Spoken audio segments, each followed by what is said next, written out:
Hey y'all, my name is Emmy and welcome to my channel. I'm a wife, mom, and I like to consider myself a decent human. Like most people existing on this planet, I struggle with anxiety. It's something that I really didn't know what it was for a long time, but anyone who deals with anxiety knows the feeling. And for those who don't, let me explain it to you. Basically, when I have anxiety, it feels like the walls are closing in on me. It feels like my heart is racing really fast. My thoughts are also racing. I can't really settle down. I just constantly feel the need to move and just this uneasy, unsettled feeling. It's very uncomfortable. It's very overwhelming at times, but we are not victims of what we go through. I've compiled a list of things that I do to kind of help me through those moments where I'm feeling very anxious, overwhelmed, stressed out, just all over the place, and I need to find some center and find my balance.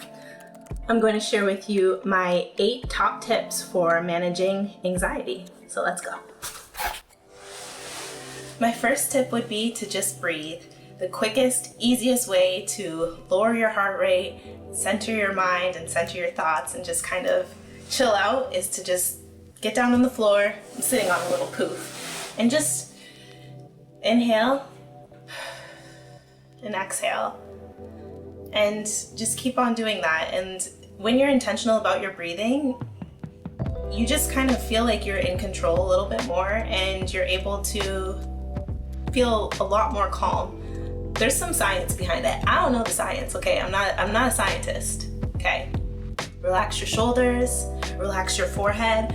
Relax that forehead, okay? Because you'd be surprised how many times when you're feeling anxious or stressed out when that forehead is looking like that, okay? You want it to just be all relaxed and smooth, and that will help. It helps me. So relax those shoulders, relax your forehead, and just breathe. Easy peasy. You can do it. This is my husband, Brad, and he's going to be leading us through a guided meditation.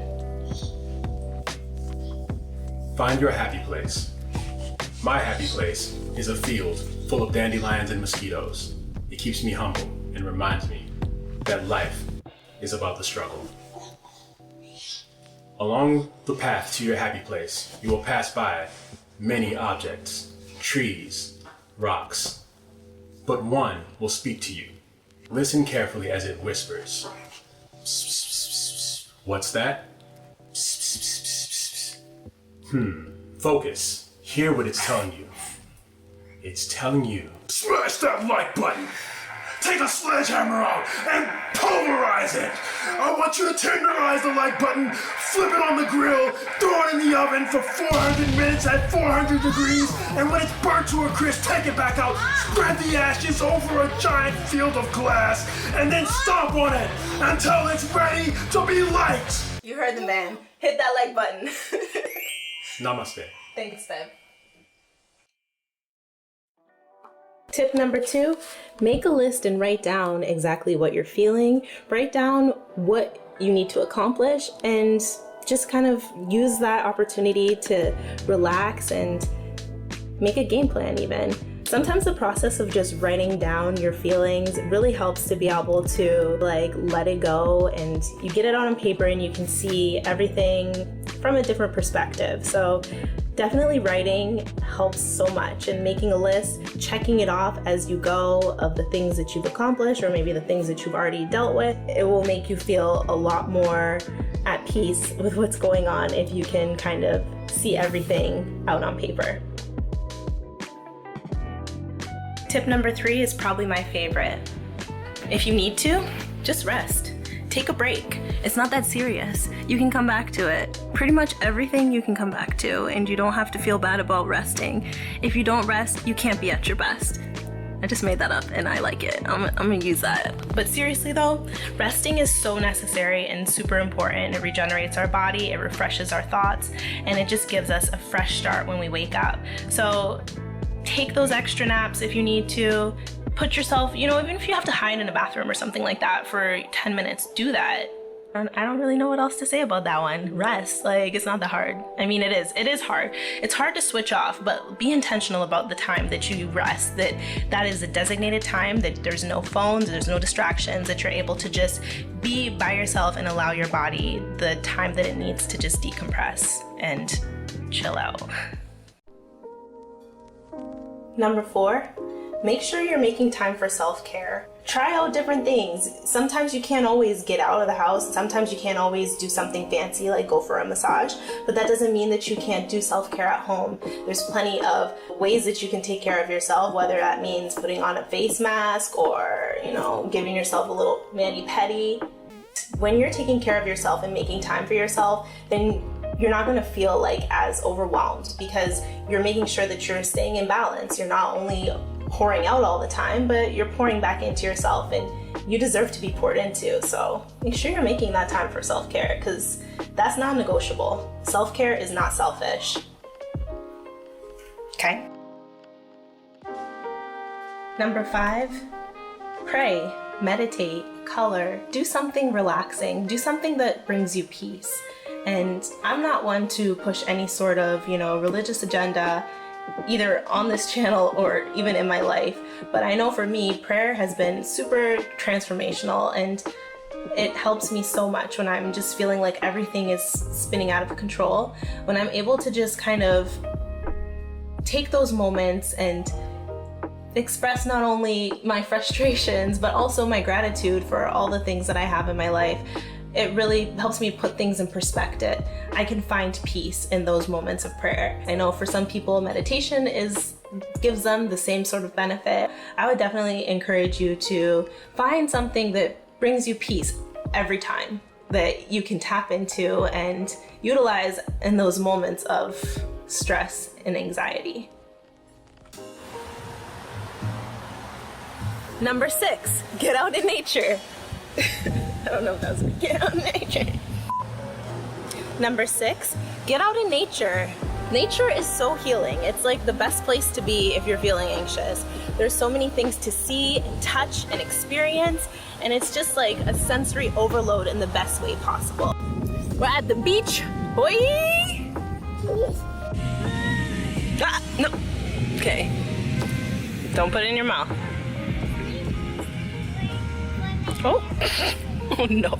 Nature can help replace those feelings of anxiety with feelings of calm and feelings of peace. And I probably said those like a million times, but trust me, those 2 words, calm and peace, are something that you really want when you're feeling anxious.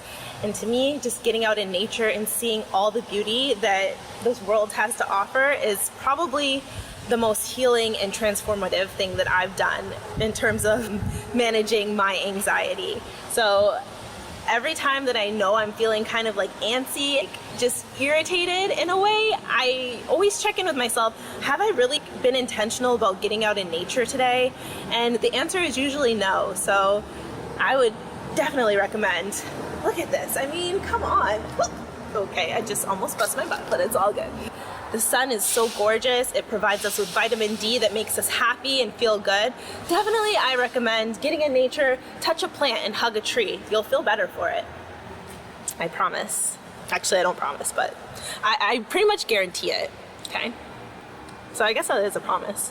A guarantee and a promise is like the same thing. Okay, anyways, go in nature, okay?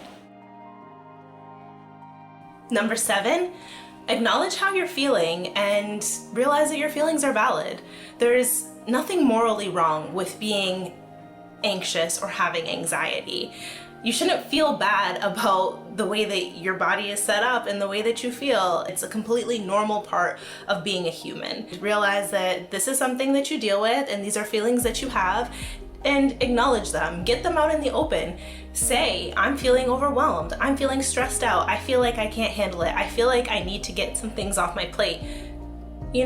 Ask for help if you need to, but definitely make sure that you're not just ignoring your feelings and your needs, essentially, because at the end of the day, you're responsible for how you feel, and if you're not even taking ownership of how you feel, you're not going to be able to get better or, improve your life in any significant way. So just acknowledging the fact that you are feeling these feelings sometimes takes the power away from them and makes them feel not as big of feelings. It can just get everybody around you on the same page. So, you know, if needed, those around you can act as support. If you need it, don't feel bad about asking for it. It's okay.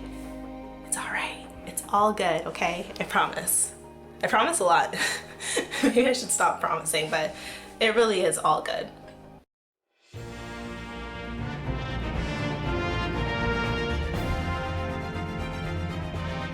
Hello there. Welcome to point number 8. Stop procrastinating and get to work. Procrastination is something I personally struggle with quite a bit. I'm a perfectionist, so I go over things over and over in my head before I actually start working on something. I want to make sure that whatever I do, I'm going to do it in the best way possible, the most efficient way possible, or the way that makes the most sense for everybody. In a lot of cases, that ends up just costing me more time, because at the end, I can't be perfect. Nobody can be perfect. Nothing you do can be. Whatever it is that you're trying to accomplish, put something down first, then you have something to review. You also get a sense of satisfaction, a little bit of positive reinforcement. You know, once you've seen what you can do or what you have down, then you know where you can improve from there. It gives you a roadmap. Till next time.